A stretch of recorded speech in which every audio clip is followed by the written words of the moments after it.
সুপ্রিয় শিক্ষার্থীরা, আজকে বাংলা টেক অফিসিয়াল পেজে নতুন একটা ভিডিও নিয়ে হাজির হয়ে গেলাম আমি রিশা। আজকে তৃতীয় শ্রেণীর সমাজ বাউবি বইয়ের অধ্যায় 4 নাম্বার আমাদের ইতিহাসের অনুশীলনীটা পড়ব। তো চলো আর দেরি না করে এগুলোর উত্তর আমরা জেনে নিই। 1 নাম্বার হচ্ছে 21-এর গান কে রচনা করেন? উত্তর আব্দুল গফফার চৌধুরী। 2 আমাদের মুক্তিযুদ্ধ কবে শুরু হয়েছিল? গ 26শে মার্চ। সংক্ষিপ্ত প্রশ্নগুলোর উত্তর আমরা দেখে নিব এবং বর্ণনা প্রশ্নগুলো আমরা করে নিব। আর হ্যাঁ, যারা এখনও চ্যানেলটিকে সাবস্ক্রাইব করোনি তারা সাবস্ক্রাইব করে পাশে থাকবে এবং ভিডিওগুলো তোমাদের কেমন লাগছে, কোনো উপকারে আসছে কিনা অবশ্যই কমেন্ট করে জানাবে। প্রশ্ন 1, শহীদদের প্রতি সম্মান প্রদর্শনের জন্য আমি কি করব? উত্তর শহীদদের প্রতি সম্মান প্রদর্শনের জন্য আমি তাদের সমাধিতে ফুল দিয়ে শ্রদ্ধা নিবেদন করব। তাদের উদ্দেশ্যে শহীদ দিবসে বিভিন্ন শিক্ষামূলক অনুষ্ঠানের আয়োজন করব। 2 কাল রাত বলতে কি বোঝায়? মানে কালো রাত আসলে কি জিনিস সেটা আমরা জানব। উত্তর বাংলাদেশের ইতিহাসে কালো রাত বলতে 1971 সালের 25শে মার্চের রাতকে বোঝায়। এ রাতে পৃথিবীর ইতিহাসে পাকিস্তান বাহিনী নির্মমভাবে এদেশের ছাত্র, শিক্ষক, পুলিশ, ইপিআর সদস্য ও সাধারণ মানুষকে গণহত্যা করে। এই ঘটনার কারণে কাল রাত বলতে 1971 সালের 25শে মার্চ রাতকেই বোঝানো হয়। গ মুক্তিবাহিনী কেন গঠন করা হয়েছিল? উত্তর স্বাধীনতা সংগ্রামের জন্য মুক্তিবাহিনী গঠিত হয়েছিল। মুক্তিবাহিনীর সদস্যরা মুক্তিযুদ্ধে গুরুত্বপূর্ণ ভূমিকা পালন করেন।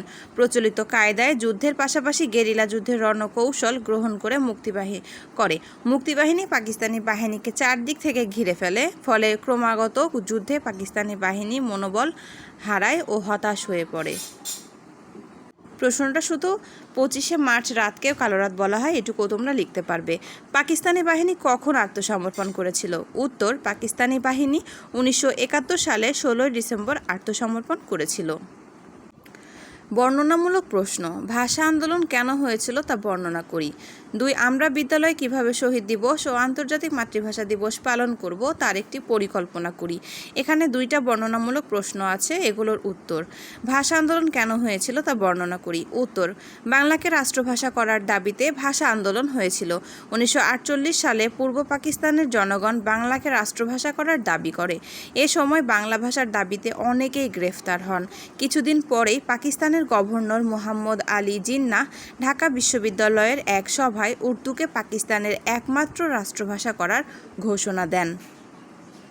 ছাত্র সমাজ সরাসরি তার প্রতিবাদ করে। এ প্রতিবাদের প্রতিক্রিয়া হিসেবেই ভাষা আন্দোলন হয়েছিল।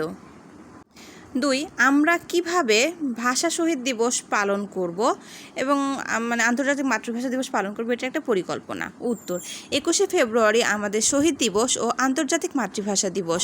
আমরা বিদ্যালয়ে এই দিবসটি যথাযোগ্য মর্যাদায় পালন করব। এজন্য আমরা বিদ্যালয়ে বিভিন্ন পরিকল্পনা গ্রহণ করতে পারি, যেমন শহীদ দিবস ও আন্তর্জাতিক মাতৃভাষা দিবসে ভোরবেলা খালি পায়ে প্রভাত ফেরিতে অংশগ্রহণ করব। 2 প্রভাত ফেরিতে আমার ভাইয়ের রক্তে রাঙানো 21শে ফেব্রুয়ারি গানটি গাইব। 3 শহীদ মিনারে ফুল দিয়ে শ্রদ্ধা জানাবো। 4 এ দিবসে জাতীয় পতাকা অর্ধনমিত রাখব।